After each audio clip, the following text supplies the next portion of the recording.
Dear students, part 1માં આપણે જોયેલું હતું કે નેરેટર એટલે કે રાઇટર એટલે કે ઓથર એટલે કે વર્ણનકાર એ પોતાના દાદીમાના ઘરેથી દેહરાદૂનથી જ્યારે રિટર્ન જર્નીમાં આવી રહ્યા હતા ત્યારે તેને મનમાં હતું કે પેલી છોકરી મળશે કે નહીં, પોતે છોકરીને શું કહેશે, છોકરી સાથે શું કરશે, આ બધા જ વિચારો તેના મનમાં હતા. હવે આપણે પાઠમાં આગળ જોઈએ. I was looking out for her as the train drew into the station. કે જેવી ટ્રેન સ્ટેશનમાં પ્રવેશી કે હું I was looking out for her, અહીંયા શોધી રહ્યો હતો. પ્રિન્ટ મિસ્ટેક છે એવું સમજો અહીંયા કે હું તેણીને શોધી રહ્યો હતો. ક્યારે? કે જેવી ટ્રેન સ્ટેશનમાં પ્રવેશી કે તરત જ. And I felt an unexpected thrill, મેં રોમાંચ અનુભવ્યો. કેવો? આશા ન હોય ને તેવો. અનએક્સપેક્ટેડ, મૂળ શબ્દ છે એક્સપેક્ટ, આશા કરવી. એક્સપેક્ટેડ એટલે કે આશા હોય તેવું. અનએક્સપેક્ટેડ આશા ન હોય તેવું. મને કલ્પના પણ ના આવે ને તેવો રોમાંચ હું અનુભવતો હતો.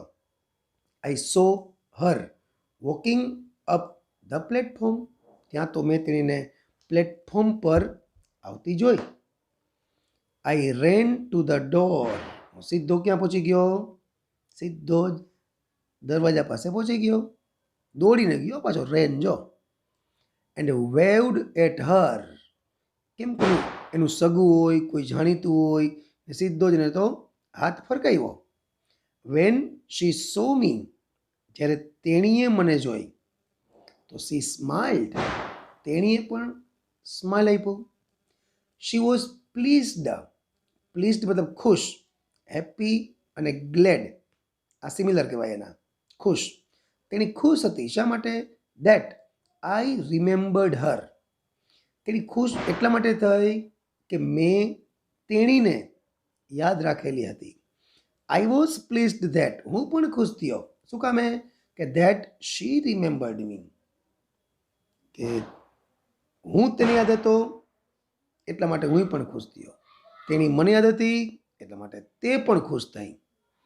શી did not start selling baskets, જો બાળકો ખાસ એક ધ્યાન રાખજો, સ્ટાર્ટ અને સ્ટોપ પછી હંમેશા ક્રિયાપદ આઈએનજી વાળું આવે. તેની આ વખતે છે ને બાસ્કેટ વેચવાનું ચાલુ ન કર્યું. બટ કેમ સ્ટ્રેટ, સીધે સીધી ક્યાં આવી ગઈ? ટુ ધ ટી સ્ટોલ, તેની સીધે સીધી ક્યાં આવી ગઈ? તો કે પેલી ચાની દુકાન આવી ગઈ સીધી જ. Her dark eyes were suddenly filled with light, તેની કાળી જે આંખો હતી એ અચાનક ચમકથી ભરાઈ ગઈ. મતલબ કેમ ચમકી ઉઠી એમ. આ તો ફિલ્ડ વિથનો મતલબ થી ભરાઈ જવું થાય. આપણે કંઈ ફિલ્ડ વિથ વોટર તો એમ કંઈ પાણીથી ભરાઈ ગયું. ફિલ્ડ વિથ લાઇટ કે પ્રકાશથી ભરાઈ ગઈ. We said nothing for some time, આમ બે છે ને થોડીક વાર તો કાંઈ ના બોલ્યા. But we spoke without words. સાંભળજો બરાબર શું કહેશ જો. We said nothing for some time, કે થોડીક વાર માટે અમે કંઈ ન બોલ્યા. But we spoke without words, પણ અમે શબ્દો વગર વાતો કરી. હવે આઘરી વસ્તુ સમજવી કે શબ્દો વગર કેમ વાત થાય. જે હોય તે રસ્કિન બોન્ડે પેલી બાસ્કેટ ગર્લ હારે વાતો કરેલી છે એટલે આપણે સ્વીકારવું પડશે. આગળ વધીએ. આઈ ફેલ્ટ ધ ઇમ્પલ્સ, મને તીવ્ર લાગણી થઈ એવી. શેની લાગણી? Two put Har on the train there and then, કે બસ કે એ વખતે જ તેને ગાડીમાં બેસાડી અને મારી સાથે લઈ જાઉં, એવી તીવ્ર લાગણી થઈ ગઈ એને. જો ફરીથી વાક્ય. આઈ ફેલ્ટ ધ ઇમ્પલ્સ એટલે તીવ્ર લાગણી. શેની? Two put Har on the train, તેણીને ટ્રેનમાં બેસાડી દઉં. ધેર એન્ડ ધેન મતલબ કે ત્યારે ને ત્યાં જ એમ. એન્ડ ટેક હર અવે વિથ મી, અને મારી સાથે લઈ જાવ એને. I could not bear, bear મતલબ સહન કરવું.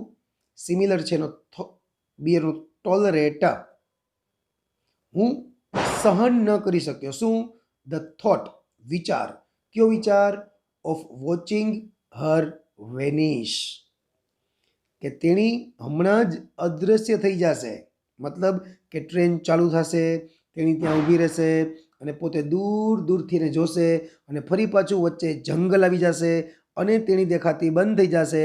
આ વિચાર પણ એ સહન કરી શક્યા નહીં. જો ફરી વાક્ય સરસ છે. જો, I could not bear the thought of watching her vanish into the darkness of Deoli station, કે દેવલી સ્ટેશનના અંધારામાં તેણીને અદૃશ્ય થઈ જવાનો વિચાર પણ હું સહન ન કરી શક્યો. I took the baskets from her hand, મેં તેણીના હાથમાંથી બાસ્કેટ લીધા બધાય. Put them on the ground, હિંમત કરી રહ્યો જોઈ બરાબર એને. મેં તેના હાથમાંથી બાસ્કેટ લીધા અને બાસ્કેટ મૂક્યા બધા ગ્રાઉન્ડ પર. She put out her hand, તેણીએ પોતાનો હાથ લંબાવ્યો to take a basket, basket લેવા માટે. But I coat Har hand, હિંમત તો જો ભાઈ નહીં, પણ મેં તેનો હાથ પકડ્યો એન્ડ હેલ્ડ ઇટ, મેં તેનો હાથ આમ પકડ્યો પહેલાં. મતલબ તેની ટોપલા ઊંચું થતી હતી ને તો હાથ સીધો પકડી લીધો એને, અને હેલ્ડ એટલે જકડી રાખ્યો કે પકડી રાખ્યો, અને હાથને પકડી રાખ્યો. અને ભાઈ બોલ્યા, શું બોલ્યા? I have to go to Delhi, એ કે મારે તો દિલ્હી જવાનું છે. લેખક કયો?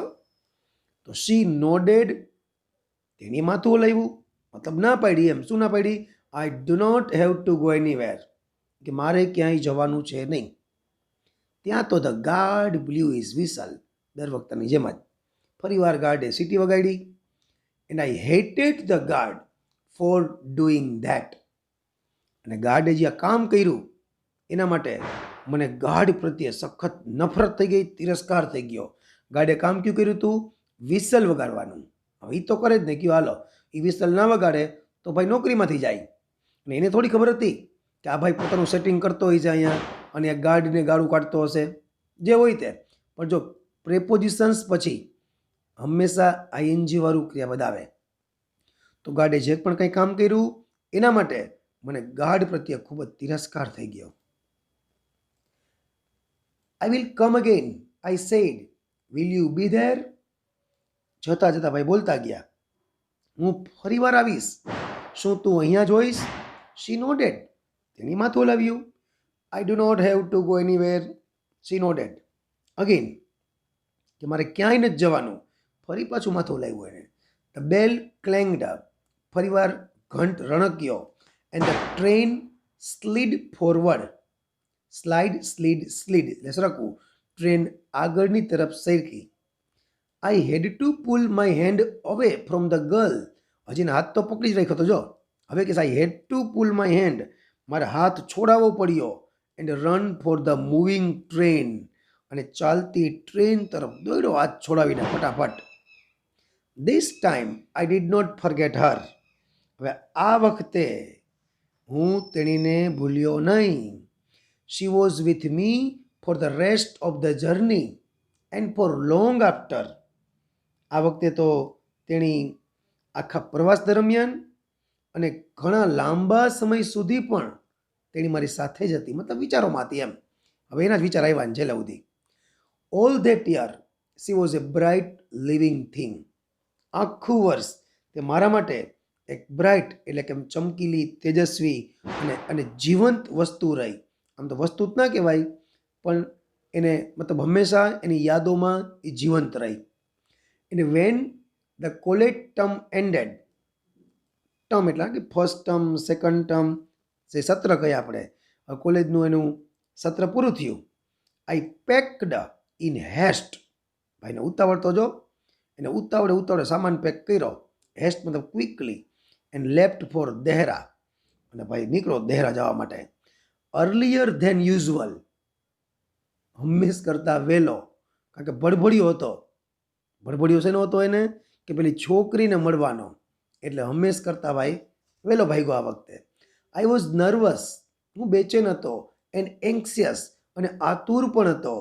As the train entered Deoli, જેવી ટ્રેન દેવલીમાં આવી કે કે ત્યારે ભાઈ હું બેચેન પણ હતો, હું આતુર પણ હતો. બાળકોએ ખાસ નિયમ લખી નાખજો કે એન્ટર પછી ક્યારેય ઇન ન આવે. એન્ટરનો મતલબ જ થાય માં પ્રવેશવું. જો ધ ટ્રેન એન્ટર્ડ દેવલી, આપણે એમ જ કહેવું પડે કે ટ્રેન દેવલી સ્ટેશનમાં પહોંચી. ત્યારે હું થોડોક બેચેન પણ હતો અને હું નર્વસ પણ હતો. આઈ વોઝ વન્ડરિંગ, વન્ડરિંગ મતલબ થિંકિંગ, હું વિચારી રહ્યો હતો કે વોટ આઈ શુડ સે to the girl and what I should do, કે મારે એ છોકરીને શું કહેવું જોઈએ અને શું કરવું જોઈએ એ હું વિચારી રહ્યો હતો. આઈ વોઝ ડેટરમાઇન્ડ, પણ એક વસ્તુમાં હું દ્રઢ હતો, હું મક્કમ હતો, હું ચોક્કસ હતો. શેમાં? કે that I would not stand helplessly before her. એ નક્કી હતું કે આ વખતે હું લાચાર થઈને હું ઊભો નહીં રહું. The train came to Deoli, train Deoli આવી ગઈ. And I looked up and down the platform. તો પ્લેટફોર્મમાં આગળ પાછળ મતલબ એક છેડાથી બીજા છેડા સુધી નજર મારી. But I could not see the girl anywhere, પણ હું છોકરીને ક્યાંય જોઈ ન શક્યો. આઈ ઓપન ધ ડોર, બારણું ખોલ્યું, and stepped of the footboard, અને હું પગથિયેથી હું નીચે ઉતરો. ટ્રેનના ડબ્બામાં પગથિયાઓની વાત કરે છે, બરાબર. વોઝ ડીપલી ડિસઅપોઇન્ટેડ, હું નીચે ઉતરો અને ખરેખર હું ખૂબ જ નિરાશ થઈ ગયો.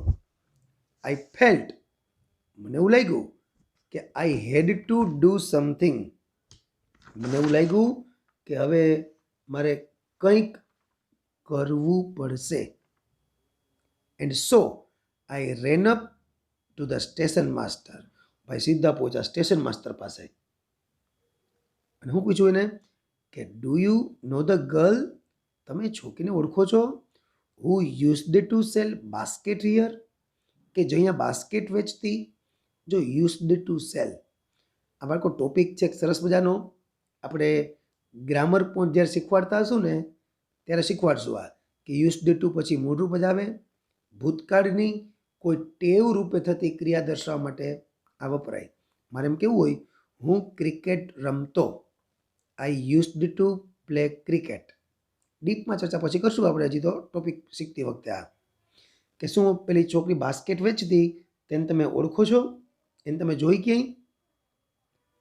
નો આઈ ડોન્ટ, કે મને કંઈ ખબર નથી. સેડ ધ સ્ટેશન માસ્ટર, ચોખ્ખો જવાબ સાવ કે મને કંઈ ખબર છે નહીં આ છોકરી વિશે. The train was moving out of the station. Station તો ઊભી ના રહીએ કાંઈ, સ્ટેશન આ ટ્રેન તો ઊભી ના રહીએ કાંઈ, તો ટ્રેન છે ને સ્ટેશન છોડીને આગળ વહી ગઈ. I had to run up the platform. જો દર વખતે એવું થયું ને કે જેવી ટ્રેન ભાગે એને દોડવું પડે અને કૂદકો મારવો પડે, તો આ વખતે એને પોતાના કમ્પાર્ટમેન્ટમાં, પોતાના ડબ્બામાં કૂદકો મારીને ચડવું પડ્યું. As Deoli platform vanished, Deoli platform અદૃશ્ય થયું. વેનિસ્ડ એટલે ડિસઅપિયર્ડ, અદૃશ્ય થવું. આઈ ડિસાઇડેડ ધેટ, મેં નક્કી કર્યું કે one day I would have to break journey there.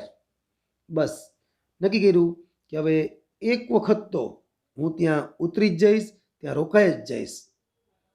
I would spend a day in the town, કે હું પછી હું એ ગામમાં એક દિવસ વિતાવીશ. મેક ઇન્ક્વાયરીઝ, હું પૂછપરછ કરીશ. એન્ડ ફાઇન્ડ ધ ગર્લ, અને છોકરીને હું શોધી લઈશ. કઈ છોકરી?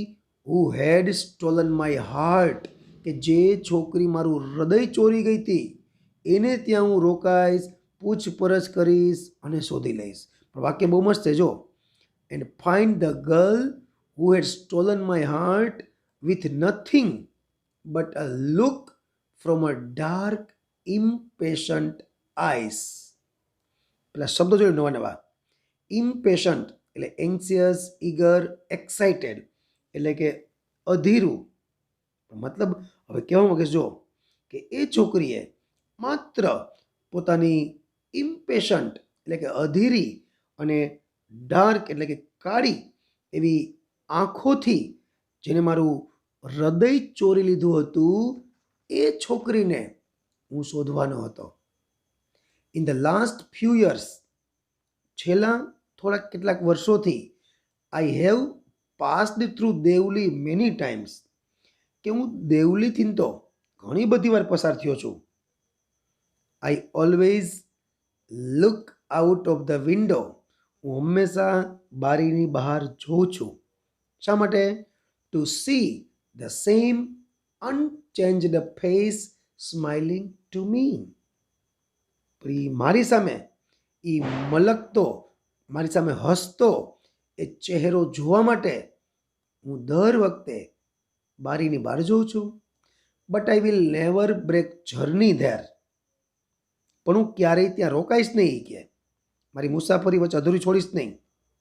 આઈ પ્રિફર મતલબ થાય પસંદ કરવું. I prefer to keep hoping and dreaming and looking out of the window for the girl with the baskets waiting for me.